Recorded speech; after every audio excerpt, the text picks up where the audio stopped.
In the year 1598, beneath the towering walls of Osaka Castle, a ceremonial tournament was held to honor skill, discipline, and mastery. Thousands gathered, nobles, warriors, elders, and citizens, each expecting to witness excellence perfected through years of tradition. Among the competitors stood a young man of 22, celebrated as the finest product of his dojo, a symbol of precision and control. He had never lost. 17 victories had carved his name into reputation, and with every win, expectations hardened around him like armor. He was not merely a fighter, he was an image, of honor, certainty, and inevitability. Across from him stood his opponent, someone no one had prepared him for. A ronin from the mountains, unranked, unknown, carrying no visible history and no reputation to defend. No formal school, no audience cheering his name. Just presence. When the signal was given, the air seemed to pause. What followed was not a clash worthy of legend, but something far more unsettling. The duel ended in seconds, not because of superior technique, not because of overwhelming force, but because the undefeated warrior did not move at all. His body froze as if disconnected from his will. His thoughts vanished, leaving behind a hollow silence where training should have lived. Before he could even lift his weapon, the ronin struck him again and again with a wooden sword, each impact echoing through the arena. The crowd did not react at first.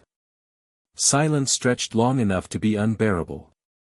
Then came disbelief, laughter, whispers, and the unmistakable sound of a reputation collapsing in real time.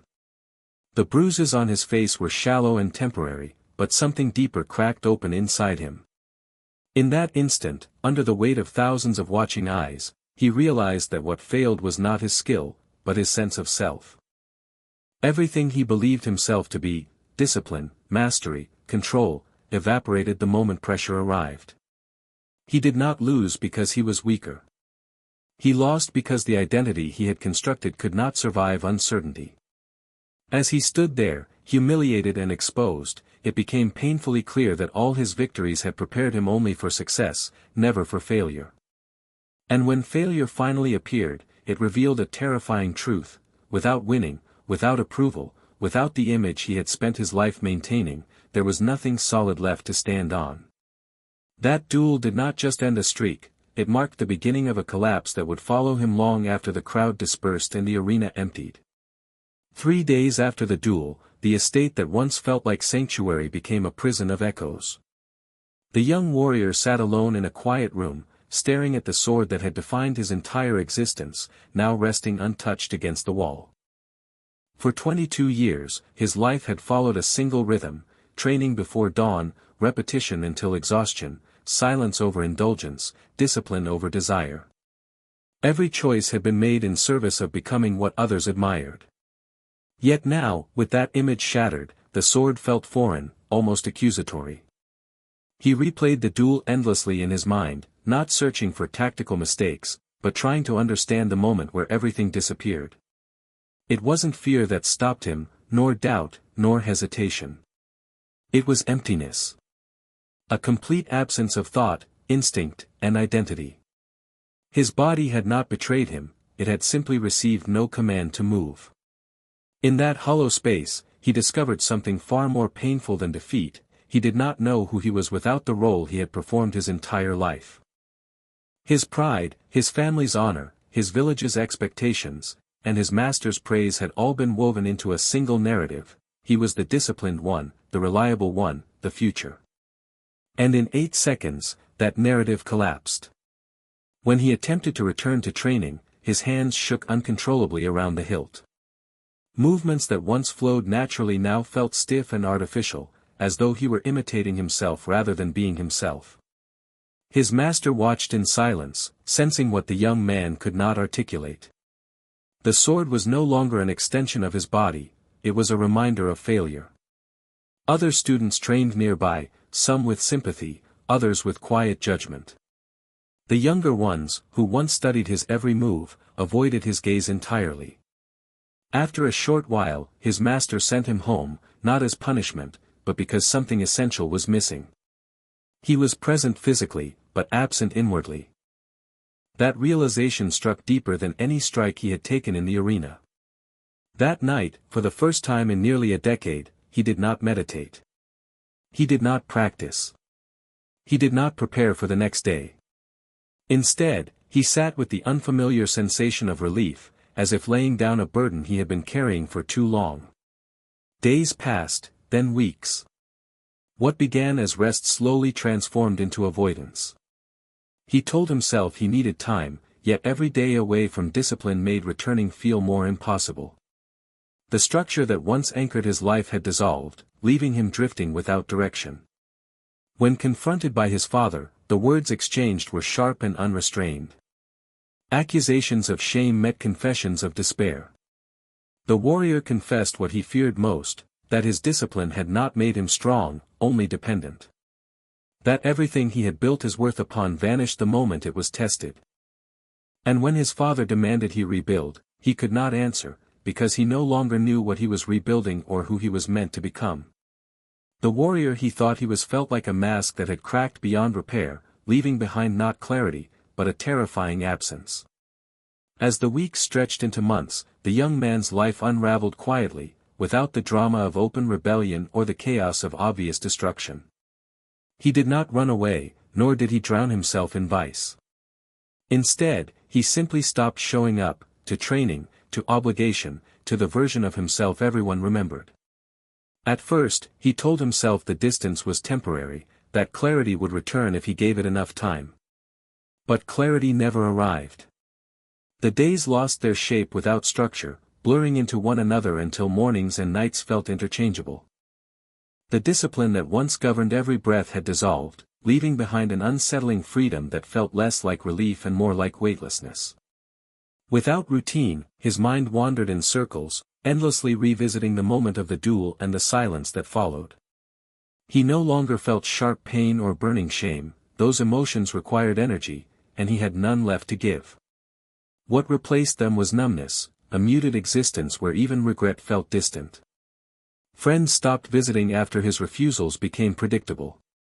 Neighbors stopped asking questions. The absence of expectation became its own kind of exile. At times, he caught his reflection in still water or polished wood and barely recognized the man staring back. The eyes were familiar, but the posture was not. His shoulders slouched, not from weakness, but from the absence of purpose. He ate when hungry, slept when tired, and filled the empty hours with idle wandering through the village. The people who once greeted him with respect now offered polite indifference, which stung more than mockery ever could. He had become ordinary, invisible, unremarkable. And strangely, that invisibility brought a sense of relief he did not fully understand. No one expected excellence from him anymore. No one watched. No one waited. Yet in that freedom, something unsettling emerged, the realization that without external pressure, he did not know how to move himself forward. The discipline he had relied on was never truly his, it had been borrowed from approval, fear, and identity. When those disappeared, so did his ability to act. Some nights, he lay awake listening to the village grow quiet, wondering when he had last made a choice that wasn't shaped by obligation or image. He remembered how every achievement had once fueled him, how praise had sharpened his focus. Now, the memory of those victories felt hollow, as though they belonged to someone else entirely. When elders spoke of honor and perseverance, he avoided them, not out of defiance, but because their words echoed a language he no longer understood. Even shame faded with time, replaced by a dull resignation. He was not suffering loudly, he was fading slowly.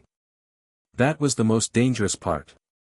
Pain demands response, but numbness invites surrender.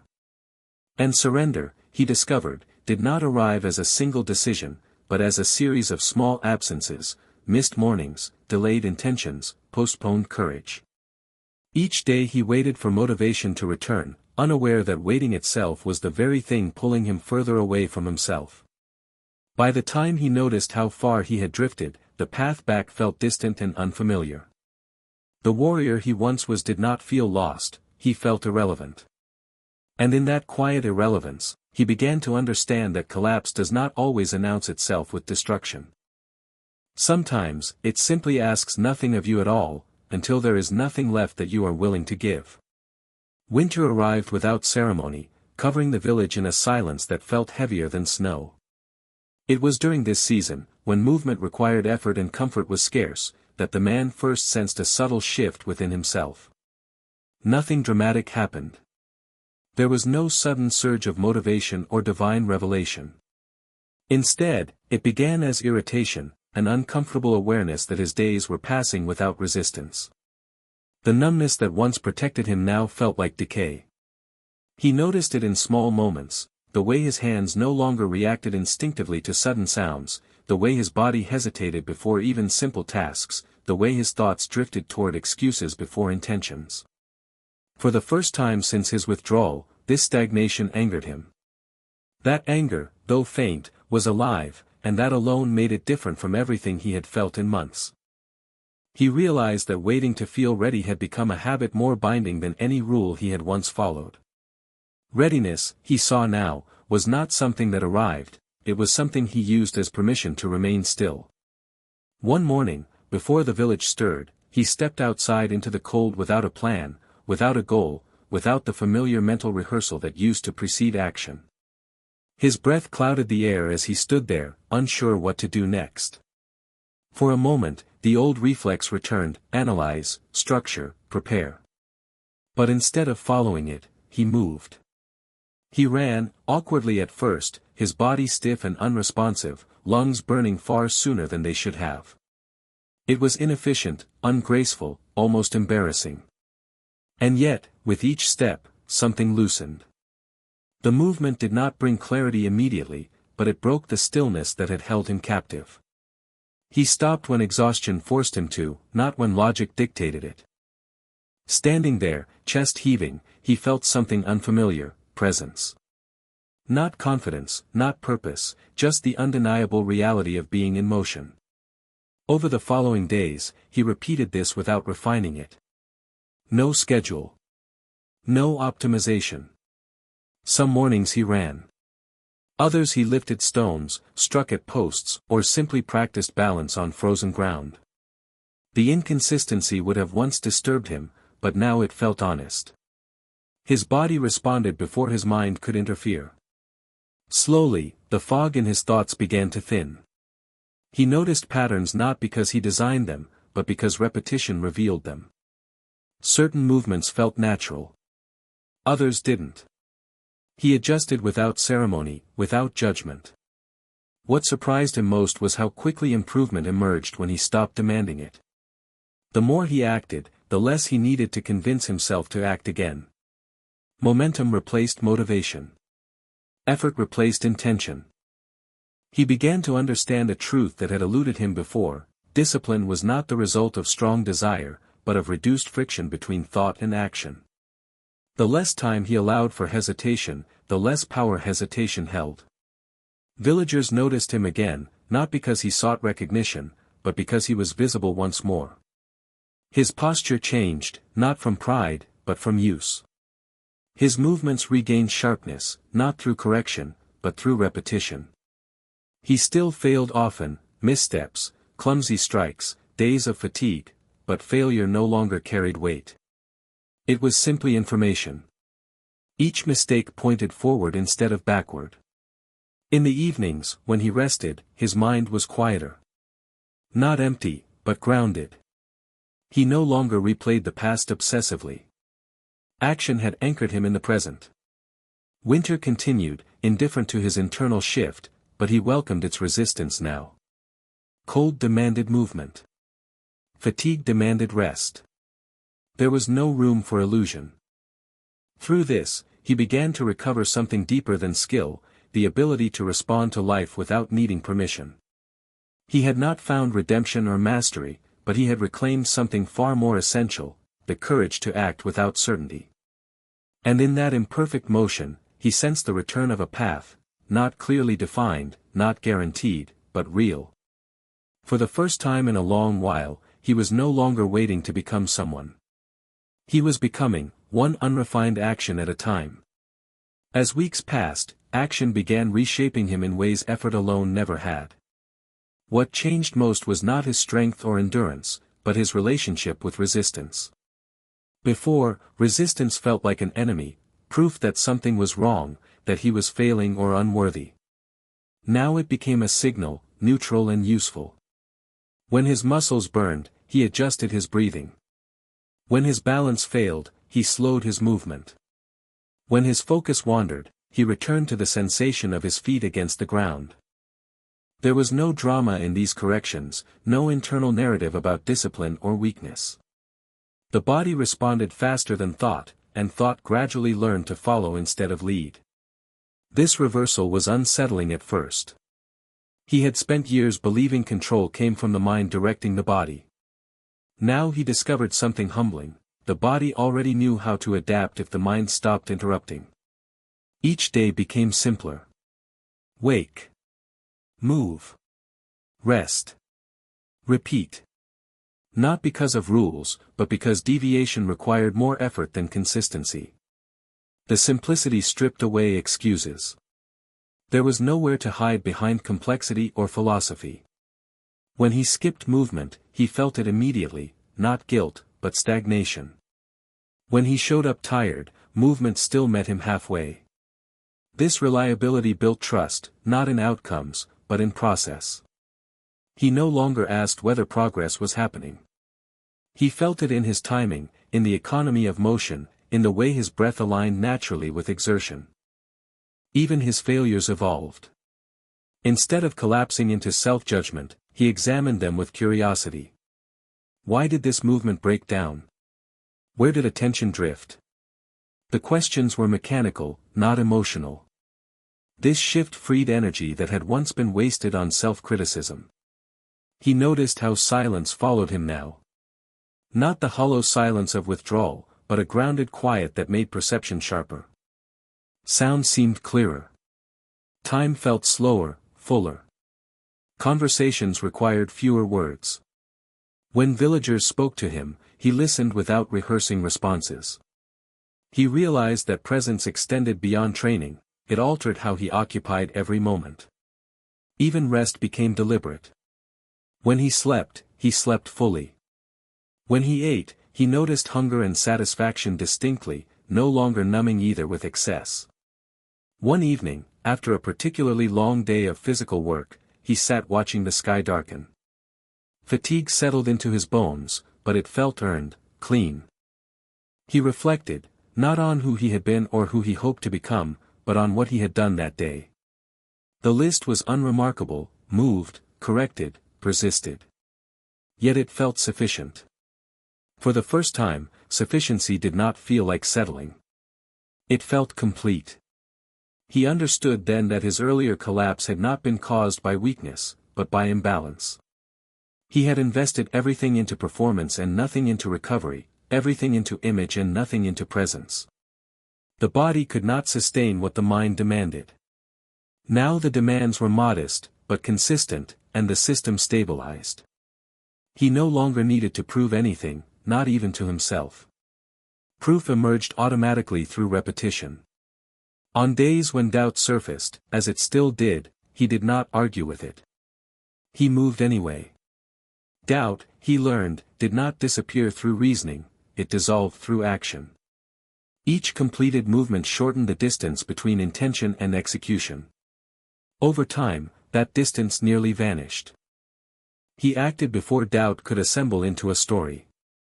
This was not confidence in the dramatic sense. It was quieter, sturdier. Confidence rooted in familiarity with effort, not belief in success.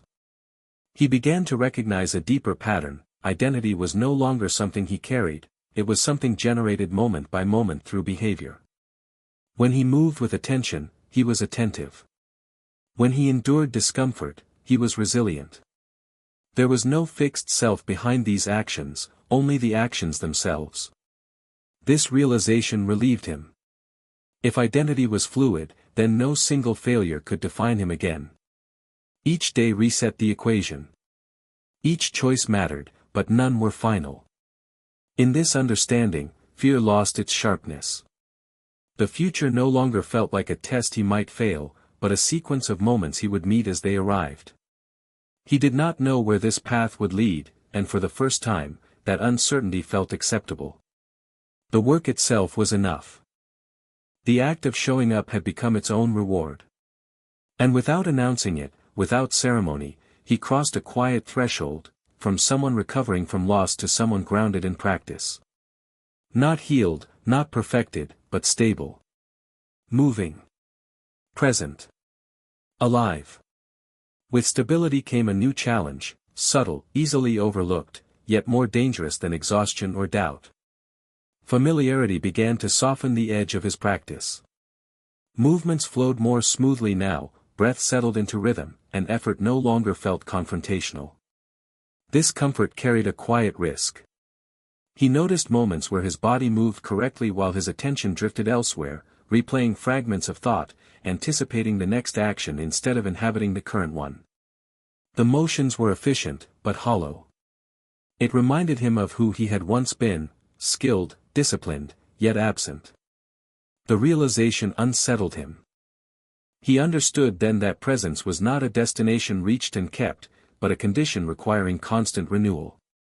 The very progress he had made threatened to dull awareness if he allowed repetition to become automatic. Instead of increasing intensity or complexity, he did something counterintuitive: he slowed down. He reduced the number of repetitions and increased the quality of attention. Each movement became deliberate again. He paid attention to the exact moment weight shifted, to the subtle tension in his hands, to the pause between inhale and exhale. When his mind wandered, he stopped entirely. No punishment, no frustration, just interruption. This refusal to perform on autopilot demanded more energy than physical exertion ever had. Presence, he learned, was more tiring than effort because it required honesty. There was no hiding inside technique. Every lapse was immediately visible. At first, this made practice feel harder again, as if he had regressed. But beneath that difficulty was clarity. He was no longer practicing to improve skill alone, but to refine attention itself. Over time, this changed how he perceived difficulty. Challenge was no longer measured by weight, speed, or endurance, but by the ability to remain fully engaged when the task became familiar. The mind resisted this discipline fiercely. It craved novelty, escalation, validation. It whispered that he was ready for more, that slowing down was unnecessary. He recognized this voice, not as wisdom, but as impatience dressed as ambition. Instead of silencing it, he acknowledged it and returned to the present action. Again and again. This repetition did not produce excitement, but it produced depth. Small imperfections revealed themselves, slight asymmetries in balance, unnecessary tension in the shoulders, micro-hesitations between intention and movement. These flaws had always existed, masked previously by speed and intensity. Now they were visible, and therefore workable. He corrected them not through force, but through awareness. Gradually, movement became quieter, cleaner. Not more impressive, but more complete. This shift extended beyond training. In conversation, he noticed when he spoke from habit instead of intent. In decision-making, he paused when choices were driven by avoidance rather than alignment. Life itself became a practice of attention. The simplicity he once sought through withdrawal now emerged naturally through engagement. Even difficult emotions, frustration, impatience, fleeting regret, were met with observation rather than suppression. He did not indulge them, nor did he push them away. He let them pass through awareness like weather. This did not make him passive. It made him precise. Action taken from presence was cleaner, required less recovery, left less residue. One afternoon, while practicing alone, he realized something fundamental had shifted. He no longer trained to become stronger or better. He trained to remain honest. Honest about effort, about attention, about limitations. That honesty, he saw, was what made growth sustainable. Without it, improvement became another performance, another fragile structure vulnerable to collapse. This understanding reframed his relationship with mastery. Mastery was not accumulation of ability, but reduction of self-deception. Each layer of illusion removed revealed a simpler, more resilient foundation beneath. There was no final state waiting at the end of this process. No moment where he would arrive and rest. The work renewed itself daily, as long as he met it fully. And while this realization removed the comfort of completion, it offered something far more durable, a path that did not depend on external validation or dramatic milestones. Just presence, practiced repeatedly, in movement and in stillness alike. In accepting this, he felt a quiet confidence settle in, not the confidence of someone who believes he cannot fail, but of someone who knows failure will no longer take him away from himself. As his practice deepened, the world began responding differently, not because it had changed, but because he had. People spoke to him with a tone that carried less expectation and more curiosity.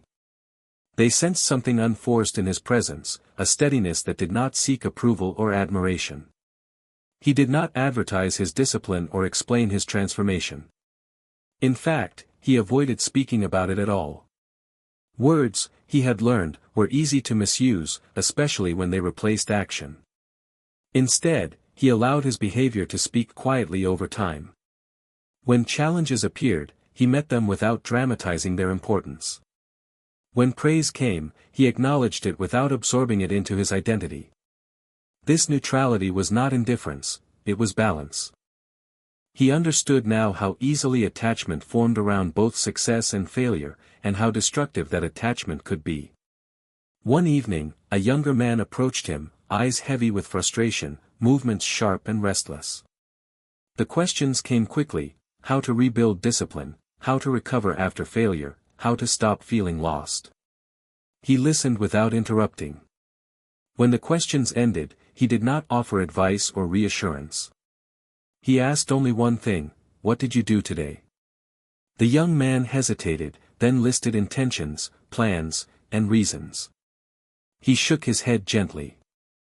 Not what you thought about. What did you do? Silence followed. In that silence, the truth surfaced. The young man had waited for clarity, for motivation, for the right moment. He had confused preparation with progress. He had been motionless while convincing himself he was getting ready. The realization landed heavily. He did not criticize or console him. He simply invited him to move, to practice something small, immediately, without negotiation. The encounter reminded him of his own past, of how easily the mind constructed elaborate justifications to avoid discomfort. He recognized how fragile transformation could be when it depended on insight alone. Understanding was important, but useless without execution. This reinforced his commitment to simplicity. He reduced his practices further, not out of laziness, but to protect their integrity. A few essential actions, performed daily, with full attention. Nothing more. Nothing decorative. Over time, this consistency reshaped his sense of time. Days no longer felt like units to be used efficiently or wasted regretfully. They became containers for practice. Whether a day was productive or difficult mattered less than whether he had shown up fully within it. This perspective dissolved urgency. There was no race to complete, no finish line to reach. Progress unfolded as a side effect of presence. He also noticed how suffering changed character. When pain arose, from fatigue, loss, or uncertainty, it no longer demanded escape. It became another sensation to work with. This did not make life easier, but it made it cleaner. There was less internal resistance, less secondary struggle layered on top of unavoidable difficulty. Through this, compassion emerged naturally, not as an ideal, but as recognition. He saw others trapped in the same loops he had once inhabited, waiting, performing, collapsing. He did not feel superior to them. He felt connected. Their confusion mirrored his own past, and that memory kept him grounded. He understood that everyone walked this path in their own time, often without realizing it. There was no need to persuade or convert.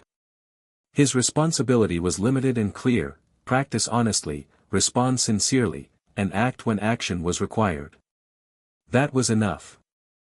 And in accepting that limit, he found freedom. He no longer carried the burden of proving his transformation or preserving it through explanation. He lived it instead, quietly, one deliberate action at a time. Over time, his relationship with uncertainty transformed from something to manage into something to trust. He no longer demanded clear outcomes before committing to action. Instead, he learned to move forward with incomplete information, guided by attention rather than assurance. This did not mean recklessness, it meant responsiveness. When circumstances shifted, he adjusted without interpreting the change as failure. He understood that rigidity, not uncertainty, had been his greatest weakness before. By staying present, he remained flexible, and flexibility kept him intact. Situations that once would have triggered anxiety now prompted observation.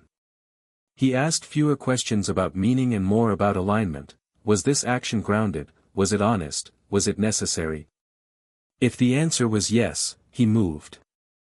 If not, he waited without guilt. This discernment reduced internal noise. Decisions became quieter, less emotionally charged. He stopped measuring himself against imagined standards or hypothetical futures. What mattered was coherence between intention and action in the present moment. He noticed how quickly life responded when he stopped forcing outcomes. Opportunities appeared not as rewards, but as natural intersections of readiness and circumstance. When he was asked to step into challenges, he did so without framing them as tests of worth. They were simply environments to practice presence. Even when outcomes were unfavorable, the experience did not fracture him. He remained whole because his identity no longer depended on results. This wholeness altered his perception of loss. Losing no longer felt like erasure, it felt like movement in another direction. He grieved when necessary, but he did not cling. Each ending carried information, not condemnation. This allowed him to remain engaged with life rather than defensive. His awareness extended outward as well. He became attuned to subtle dynamics, tension in a room, hesitation in a voice, shifts in rhythm during interaction. This sensitivity was not mystical, it was the natural result of sustained attention. By practicing presence internally, he sharpened perception externally. This made his actions more precise, his responses more proportionate. He intervened less, but when he did, it mattered. He learned that restraint was not passivity, but timing. Many conflicts dissolved simply because he did not react impulsively. Silence, when chosen deliberately, carried more weight than argument. In moments of confrontation, he stayed with his breath, allowing space before response. This space often changed the entire direction of the interaction. Others sensed it too. Conversations slowed. Aggression softened. Not always, but often enough to reinforce the value of composure. Through this, he recognized that influence did not come from dominance or persuasion, but from stability. People gravitated toward those who were not pulled apart by pressure. He did not seek leadership, yet responsibility found him. When it did, he accepted it cautiously, aware of how easily role could harden into identity. He remained vigilant against that trap, returning again and again to practice as the anchor. No title, no recognition was allowed to replace daily action. This discipline protected him from subtle erosion. He understood now that collapse rarely came from sudden impact, but from gradual neglect. Small compromises in attention accumulated until the foundation weakened. Remembering this kept him humble. Each day was treated as new, not guaranteed by the previous one. Progress was not stored, it was recreated. This understanding brought a deep sense of respect for the present moment. Nothing was assumed. Nothing was postponed. He met each day as it arrived, not with expectation, but with readiness. And in that readiness, uncertainty lost its threat. It became part of the terrain, unavoidable, unpredictable, and no longer feared. He did not need certainty to continue. Presence was enough. Eventually, he understood that what had changed was not merely his behavior, but his orientation toward effort itself. Effort was no longer something to summon through force or motivation, it was a natural response to engagement. When he was present, effort arose on its own, proportionate and sustainable. When he was distracted, effort felt heavy and strained. This awareness allowed him to regulate himself without rigid rules. He learned when to push and when to stop, not by measuring output, but by sensing quality. Fatigue that sharpened attention was acceptable, fatigue that dulled it was not. This distinction protected him from the extremes he had once mistaken for discipline. He no longer glorified exhaustion or equated suffering with progress. Instead, he respected recovery as part of practice. Rest was not a reward for productivity, it was a requirement for clarity. By honoring this balance, he avoided the cycles of overcommitment and collapse that had defined his past. His practice became resilient rather than intense. This resilience extended into how he handled setbacks. When plans unraveled or efforts failed to produce expected results, he did not spiral into self-doubt. He returned to fundamentals: breath, posture, attention, action. These anchors did not solve problems directly, but they stabilized the one facing them. From that stability, solutions emerged more readily. He noticed how rarely problems were purely external. Most were amplified by internal resistance, impatience, pride, fear of appearing inadequate.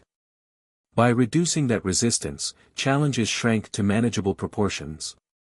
He also became more selective. Not every opportunity required engagement. Not every conflict required resolution. He chose based on alignment rather than obligation. This selectivity preserved energy and integrity. It also clarified values. He saw that saying no, when done honestly, was as important as commitment. This clarity reduced regret. Even when outcomes were uncertain, the decision itself felt clean. Over time, he became less concerned with efficiency and more with coherence. Efficiency sought to maximize output, coherence sought to ensure that actions did not contradict deeper intent. This shift simplified life dramatically. He stopped multitasking, stopped scattering attention across competing demands. One action at a time, done fully, proved more effective than constant acceleration. This approach slowed external progress but strengthened internal continuity. He felt less fragmented, less divided between roles and expectations. The boundaries between practice and life dissolved almost completely. There was no need to switch modes. Whether training, working, or interacting, the same principles applied: attention, restraint, responsiveness. This integration eliminated the sense of strain that came from compartmentalization. He was not performing different versions of himself depending on context. He was simply present, adjusting behavior without altering identity. This consistency brought a quiet confidence that others noticed but rarely named. He was reliable, not because he always succeeded, but because he remained engaged regardless of outcome. Trust grew around him naturally. He did not promise results, he promised effort. And effort, when grounded, proved dependable. Looking back, he recognized how fragile his former strength had been, dependent on image, sustained by tension, vulnerable to disruption. What replaced it was less dramatic but far more durable. A strength that did not announce itself, that did not need protection, that adapted instead of resisted. He no longer feared returning to darkness, because he knew the way through it, not by escape or reinvention, but by returning to practice. Again and again. Each time with fewer illusions. Each time with greater ease. He accepted that this cycle would repeat throughout life. There would be periods of clarity and periods of confusion. The difference now was simple but decisive. He would not abandon himself during the descent. He would stay present, move forward, and rebuild from where he stood. That knowledge alone was enough to face whatever came next. In the end, he no longer saw his journey as a recovery from failure, but as an education in what could not be learned through success alone. Success had once narrowed his vision, convincing him that consistency meant control and that strength meant certainty. Loss dismantled those illusions. What replaced them was not a new belief system, but a method, simple, repeatable, and grounded in action. He understood now that life would never stabilize permanently, and that expecting it to do so was a quiet form of resistance. Stability was not something to achieve, it was something to generate daily through attention and effort. This realization freed him from the pressure of permanence. He no longer sought to lock in identity, reputation, or momentum. All of those were temporary by nature. What endured was practice. Each day offered the same choice: withdraw into thought or step into action. He chose action, not heroically, but habitually. This habit did not guarantee ease or clarity, but it guaranteed engagement. And engagement, he learned, was enough. When moments of fear resurfaced, as they inevitably did, he did not interpret them as regression. Fear became a signal that something mattered, that presence was required. He welcomed it as an invitation to return to fundamentals rather than an obstacle to overcome. In this way, even fear became functional. He also released the need to define his path for others. He understood that insight could not be transferred intact, it had to be discovered through experience. All he could offer was example. If someone asked, he spoke plainly. If they watched, he acted honestly. Beyond that, he let go. This restraint protected the work from turning into another performance. He had no interest in being seen as transformed. He was interested in remaining grounded. Time continued to move forward, indifferent to his internal shifts. Seasons changed. People came and went. Circumstances evolved.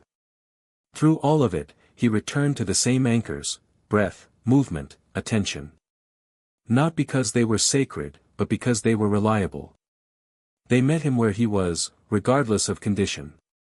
This reliability created a deep sense of trust, not in outcomes, but in process. Whatever happened, there was always something to do, some small action to take that aligned him with the present. This eliminated despair. Even in uncertainty, he was not lost. He was simply at the beginning of another cycle. He recognized now that the question was never whether he would fall or struggle again. That was inevitable. The real question was whether he would remain engaged when it happened. And he knew the answer. He had practiced it daily. Not in theory, but in action. This was the quiet victory that no audience applauded and no record captured. A victory over disengagement, over self-abandonment, over the impulse to wait for permission. It did not make him invincible. It made him available, to effort, to correction, to reality as it unfolded. Looking ahead, he felt no need to predict where the path would lead. He trusted the method enough to follow it without guarantees. Show up. Pay attention. Act honestly. Adjust. Repeat. That was the entire teaching, stripped of drama and ornament. Win the battle within, not once, but continually, and life no longer needed to be conquered. It only needed to be met.